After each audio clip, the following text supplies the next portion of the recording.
नमस्कार। आज हमारा जो विषय रहेगा वो ब्रिटिश भारत और बर्मा देश के बीच में 3 युद्ध के ऊपर रहेगा कि कैसे उनके बीच में 3 युद्ध हो गए, उसका कारण क्या है और किस प्रकार से एक स्वतंत्र देश को ब्रिटिश भारत का अंग बना लिया जाता है। तो हम इस पे चर्चा करेंगे। अच्छा, बर्मा को हम थोड़ा सा मैप में देख लेते हैं। तो आइए थोड़ा सा मैप में म्यांमार को देखा जाए कि म्यांमार की स्थिति क्या है। देखिए, म्यांमार एक तटवर्ती क्षेत्र है और उसका एक क्षेत्र जो है, एक बहुत बड़ा भाग जो है समुद्री तट से लगता है। तो इस प्रकार से उसके पास पोर्ट मतलब कि पत्तन इलाके बहुत ज़्यादा हैं, बहुत महत्वपूर्ण पोर्ट हैं उसमें। तो एक पोर्ट ये अराकान साइड में है, मतलब कि बहुत सारे पोर्ट हैं, एक पोर्ट नहीं, मतलब क्षेत्र कह सकते हैं। एक अराकान का क्षेत्र, तेनासोरिम का क्षेत्र और एक ये पेगो का क्षेत्र। ये 3 महत्वपूर्ण क्षेत्र थे पत्तन के दृष्टि से, पोर्ट की दृष्टि से, जो कि सामरिक और व्यापारिक दृष्टि से बहुत ही महत्वपूर्ण इलाके हुआ करते थे, आज भी हैं। तो हम बात कर रहे हैं 1800 कुछ की बात कर रहे हैं, जब ये आंग्ल बर्मा युद्ध हो रहे थे। तो देखिए, जब प्रथम आंग्ल बर्मा युद्ध हुआ था तो ये क्षेत्र ले लिया गया था, अराकान और तेनासोरी मौला। यहाँ के जितने भी पोर्ट थे, महत्वपूर्ण पोर्ट थे, चाहे व्यापारिक दृष्टि से चाहे सामरिक दृष्टि से, सभी के सभी पोर्ट ले लिए गए थे। परंतु एक क्षेत्र, ये जो आपका पेगो वाला क्षेत्र है, यहाँ के पोर्ट छोड़ दिए गए थे। तो इससे क्या हुआ कि म्यांमार जो है वो शेष दुनिया से समुद्री रास्ते से जो व्यापार करने का एक रास्ता था, एक मार्ग था, उससे वो कट गया। अब वो इतनी भारी संख्या में ना तो व्यापार करने के स्थिति में रहा, ना सामरिक दृष्टि से इतना महत्वपूर्ण रहा। और बताते चलें कि युद्ध का कारण क्या था। देखिए ये आपका जो है आसाम का क्षेत्र आप दिखाई पड़ रहा है, इंडिया का। तो जो यहाँ का राजा था उसने इस पे आक्रमण कर दिया था, आसाम पे, और दार्जिलिंग सहित जीत लिया था। और जस्ट बगल में ही आपके हम जानते हैं कि नीचे कलकत्ता, बंगाल, ये पूरा एरिया आता है। और वो एरिया किसके पास था? ब्रिटिश लोगों के पास। तो कुछ सीमा के विवादों को लेकर ही जो है ये विवाद इतना बढ़ा और आंग्ल बर्मा प्रथम युद्ध हो गया। तो इस प्रकार से हमने मैप देख लिया, अब आगे चलते हैं।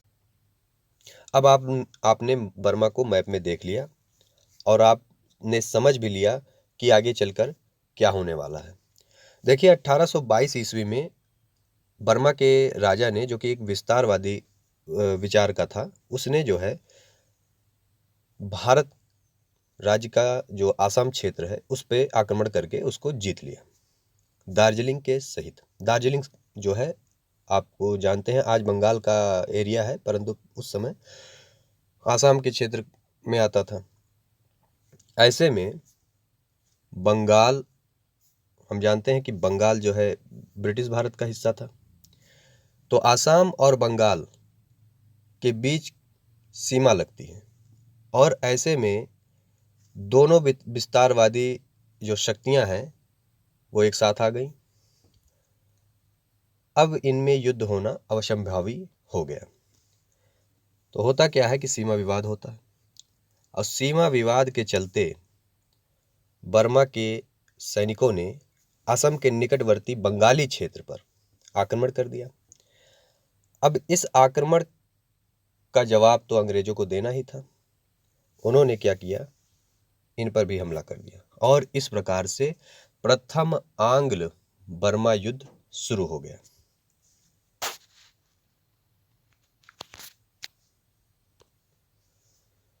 प्रथम आंग्ल बर्मा युद्ध 1824 से 1826 तक चला। 2 वर्ष तक ये युद्ध चला। सीमा विवाद के चलते हुए इस युद्ध को अंग्रेजों ने जीतकर समाप्त किया। अंग्रेज इसमें विजयी रहे। यह युद्ध 1824 से 1826 तक चला और अंग्रेज 1 वर्ष तक हार का मुंह देख रहे थे, क्योंकि नया क्षेत्र था और नए क्षेत्र में कोई भी आदमी जाएगा और उसको अगर जानकारी नहीं है, कोई भी सेना हो, तो उसको कुछ ना कुछ नुकसान तो उठाना ही पड़ेगा। हालांकि अंग्रेजों के पास सैन्य बल अधिक था, संसाधन अधिक थे, तो वो इसमें सरवाइव कर गए। इस युद्ध में अंग्रेजों ने थल और जल दोनों का इस्तेमाल किया। थल और जल सेना दोनों इस्तेमाल की गई। हम जानते हैं कि तटवर्ती क्षेत्र भी म्यांमार का है और थल मार्ग भी है, तो दोनों तरफ से अंग्रेजों ने इनके ऊपर आक्रमण किया। फिर इसके बाद हम जान लें कि यहाँ पर इस समय गवर्नर जनरल कौन था। तो देखिए, लॉर्ड एम हार्स्ट था यहाँ का गवर्नर जनरल। उसी के चलते, उसी के समय, उसी के कार्यकाल में ये युद्ध हुआ था। युद्ध समाप्त हुआ, यान दाबो की संधि हुई। सवाल बन जाता है कि यान दाबो की संधि किसके बीच में हुई थी, किस वर्ष हुई थी और क्या शर्तें थी। तो शर्त ये थी कि म्यांमार की राजधानी अवा, जो कि म्यांमार की राजधानी है, वहां पर क्या रखी जाएगी, एक ब्रिटिश रेजिडेंट रखी जाएगी। यह ब्रिटिश रेजिडेंट रखी ही जाती थी कि नियंत्रण में उस राज्य को, उस देश को रखा जाए। सैन्य टुकड़ियां होती थी, एक अधिकारी होता था, तो विदेशी मामलों को वो मतलब कि उसको प्रभावित जरूर करता था वो। फिर इसके बाद कहने को तो विदेशी मामलों को प्रभावित करता था, लेकिन साथ में वो आंतरिक मामलों को भी प्रभावित करता रहता था। तो ब्रिटिश रेजिडेंट अवा में रखी जाएगी और म्यांमार के समुद्र से लगे सभी तटीय क्षेत्र जो कि व्यापार की दृष्टि से, सामरिक दृष्टि से यानी कि सैन्य दृष्टि से उत्तम है, उनको ले लिया गया। जैसे कि अराकान, तैनासोरिम, ये क्षेत्र इसमें शामिल थे और इनको अंग्रेजों ने ले लिया। अब इस पे अंग्रेजों का अधिकार था, अंग्रेज यहाँ से अपना कार्य संचालित करते हैं। तो पेगो नाम का जो है एक तटीय क्षेत्र है, पत्तन है, उसको म्यांमार के लिए छोड़ दिया गया कि म्यांमार जो है इतना बड़ा देश है, अब यहीं से केवल व्यापार करेगा, यहीं से कोई सामरिक दृष्टि से कोई अगर कार्य करना चाहता है वो भी करे।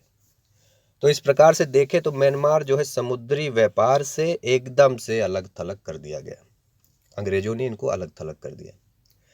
तो ये तो हुई बात प्रथम आंग्ल बर्मा युद्ध के शर्तों की, क्या नुकसान म्यांमार को उठाना पड़ा। इसके बाद हम देखेंगे कि आंग्ल बर्मा का द्वितीय युद्ध होता है। आगे चलते हैं। आंग्ल बर्मा द्वितीय युद्ध। अब इसकी पृष्ठभूमि पहले बनेगी कि भाई क्या दिक्कत थी, अभी तो संधि हुई, तुरंत फिर क्यों लड़ाई हो गई।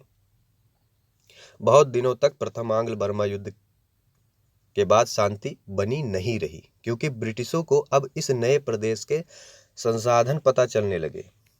पहले तो संसाधन उतना पता नहीं था, लेकिन अब संसाधन भी पता चलने लगे। बहुत कीमती कीमती लकड़ियां थी वहां पर म्यांमार में, तो वो आकर्षित किया अंग्रेजों को।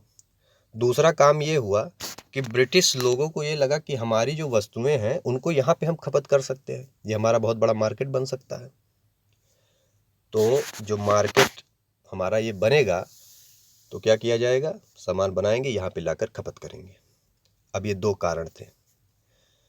इन दो कारणों के कारण द्वितीय आंग्ल बर्मा युद्ध होता है। कब होता है, 1852 में। इस समय गवर्नर जनरल रहते हैं लॉर्ड डलहौजी, जो कि व्यक्तिगत सिद्धांत लेकर ही आया था। वो तो हड़पना ही चाहता था हर चीज। उसके समय में यहाँ युद्ध हुआ, जिसके परिणाम स्वरूप अंग्रेज विजयी हुए। अब होता क्या है कि जो पेगू नाम का एक तटीय क्षेत्र दिया भी गया था व्यापार के लिए म्यांमार को, वो भी छीन लिया जाता है। इस प्रकार से संपूर्ण म्यांमार का तटीय क्षेत्र अंग्रेजों के हाथ में चला जाता है। हालांकि अंग्रेजों को बर्मा के लोगों का गोरिल्ला युद्ध तकनीक से जो एक प्रकार से लड़ाई झगड़ा जो भी है वो सहना पड़ता है। मतलब आराम से ये जो है अपना शासन सत्ता चला नहीं पाते हैं म्यांमार में। लगातार विद्रोह होता रहता है, गोरिल्ला वार होता रहता है वहाँ पर, तो आसानी से ये जो है शासन कर नहीं पाते हैं। हालांकि तटीय क्षेत्र पूरा पूरा अंग्रेज ले लेते हैं। अब आगे चलते हैं भाई। अच्छा, इसी बीच में हुआ क्या कि 1857 की क्रांति भी हो गई। हम देख रहे हैं कि 1852 में द्वितीय आंग्ल बर्मा युद्ध हो रहा है। उसके जस्ट 5 साल के बाद हम देख रहे हैं कि 1857 की क्रांति हो गई।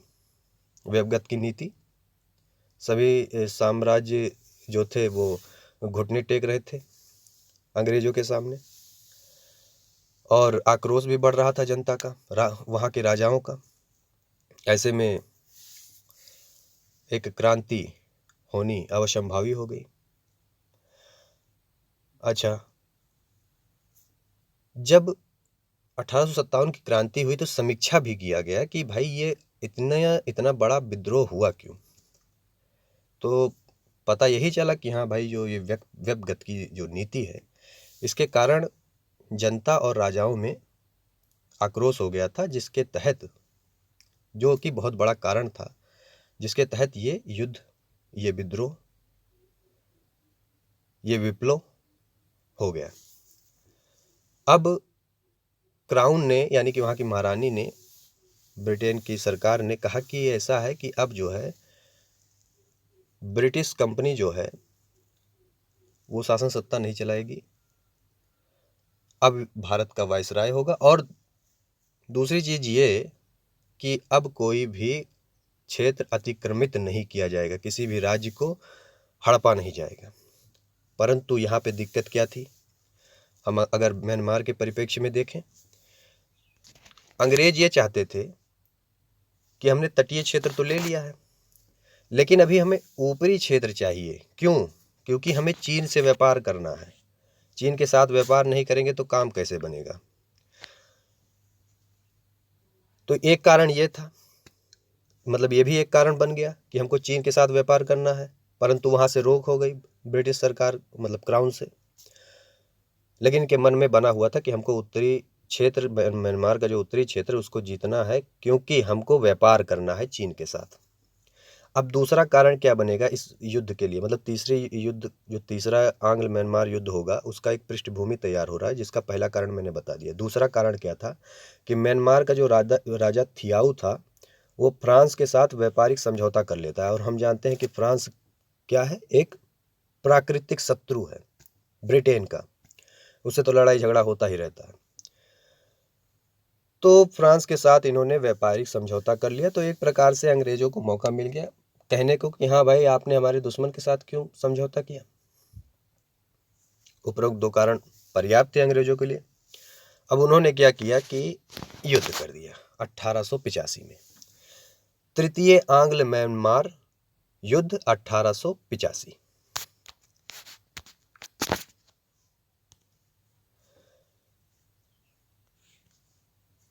इस समय कौन था वायसराय? Lord Dufferin. इस युद्ध का अंतिम परिणाम यह रहा कि बर्मा की सेना हार गई। बर्मा के राजा थियाऊ ने आत्मसमर्पण कर दिया। यही थियाऊ जो कि फ्रांस के साथ व्यापारिक समझौता करता है। बर्मा को भारतीय राज्य में मिला लिया गया। ध्यान में रखिए, बर्मा देश को तृतीय आंग्ल बर्मा युद्ध 1885 के बाद भारत में मिलाया गया था। यहां पर कोई संधि नहीं की गई। अभी तक तो संधियां हो जा रही थी, लेकिन अब यहां पर कोई संधि नहीं की गई।